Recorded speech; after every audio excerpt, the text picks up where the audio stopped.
When we lose something that represented wealth, should we simply accept that loss, or should we take steps to introduce new forms of abundance? This question might resonate with you. I cannot direct it at you specifically, but perhaps you have lost possessions, money, or something of value. The dilemma then becomes, do we accept the loss or take actions to regain abundance? You have options. You can accept and move on. It's not necessarily a matter of one or the other. If you've lost a home, it's up to you to decide whether you'll strive to acquire another, or if you've lost investments, whether you'll work hard to reclaim them or if you're no longer motivated to do so. Regardless of the situation, accepting the loss is crucial. Not accepting it results in suffering, generating negativity. Actions born from this negativity might lead you to recreate what you had, but the journey will be bitter. Society has conditioned us to believe that fulfillment comes from accumulation, from material gain. But I ask you, how many times have you obtained something you deeply desired and, after a short period of joy, found yourself wanting more, something bigger? This is the nature of human desire. It moves from one goal to another, like a bee from flower to flower, never really finding enough nectar in any of them. Remember, true wealth is not measured by what you have, but by what you are. True wealth is in your consciousness, in your ability to be present, to love, to connect with the divine within you and around you. True wealth is in knowing yourself, not as a separate entity, but as part of the whole, the universe, existence. Acceptance should always be your starting point. From there, you can chart your next steps. Accept the transitory nature of everything. The world revolves around gains and losses. Eventually, you will have to let go. Once acceptance is established, you are free to make a decision. If you delight in creating wealth or what you consider abundant, keep doing it. In time, you'll probably regain what you lost. However, if the act of creating wealth is merely a means to an end, driven only by a need for financial security, and you have not realized the pitfalls of this mindset, you are destined for a repetitive cycle of discontent. The urgency to frantically regain your lost wealth will cloud your actions. So, the first step is to accept the present. The second is to introspect and discern your next move. Perhaps you've spent 2 decades building something only to lose it. Are you willing to spend another 1 or 2 decades rebuilding it? If it brings you joy, why not? The crucial question is what I am doing primarily a means to an end or an end in itself? If you enjoy the journey, it adds life to your actions. It's essential to understand whether your actions are primarily driven by a goal or are rewarding in themselves. If your actions are not rewarding on their own, there's a disharmony, a mismatch, leading to discontent. Some people, blinded by their unconscious state, don't even recognize their unhappiness, as it's their default state. This perspective applies universally.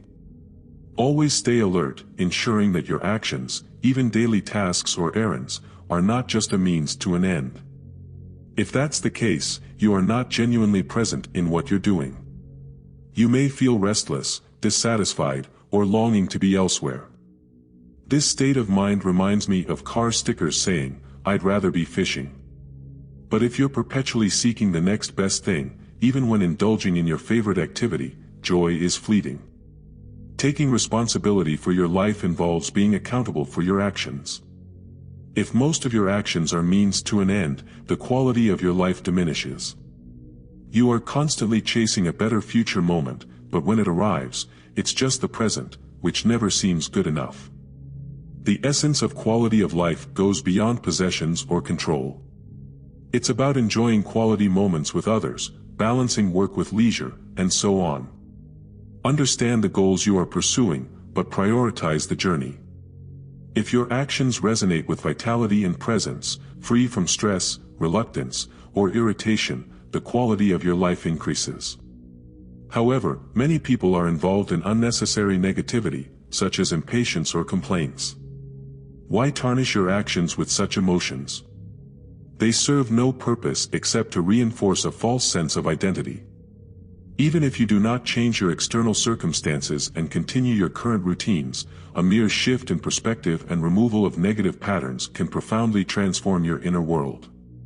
Initially, there may be no visible external changes, but internally, everything will be vastly different.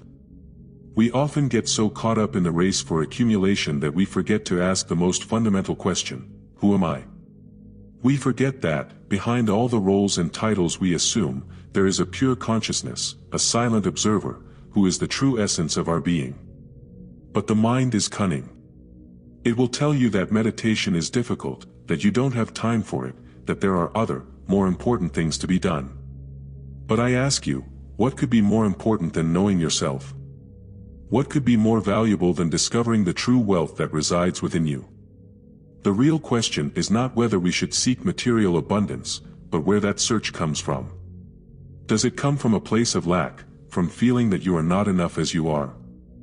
Or does it come from a place of fullness, from recognizing the wealth that already exists within you and wanting to share it with the world? Diving into our inner self is a process that requires reflection and authenticity. In this world, where distraction is constant and the pressure to be the best is omnipresent, it's easy to forget your true essence. But, when you tune into your inner wisdom, you realize that true wealth is not just in material possessions, but in lived experiences, nurtured relationships, and the love you share. It's essential to remember that wealth and abundance are not just financial, but also spiritual, emotional, and mental. The connection to your inner self, peace of mind, and clarity of purpose are often more fulfilling than any amount of material goods. True abundance is feeling complete and in harmony with yourself and the universe. Modern society, with its emphasis on consumerism and visible success, can easily lead us to confuse value with price. We may find ourselves accumulating goods, but feeling an emptiness inside. This void can only be filled when we stop looking outward for validation and start looking inward for understanding and self-acceptance. Moreover, true wealth is intertwined with gratitude. When you appreciate the blessings already present in your life, whether big or small, you open yourself to receive more. This mindset of abundance is not just about having more, but also about being more loving, more present, more grateful. Seeking true wealth involves deep introspection and re-evaluation of our priorities. It's not about accumulating, but about appreciating. It's not about owning, but about being. And when we align with this truth, we find abundance in all facets of our existence. When you act from this latter space, your action is not a frantic quest, but an expression of love, creativity, contribution. And it is this quality of action, this quality of being, that defines true wealth.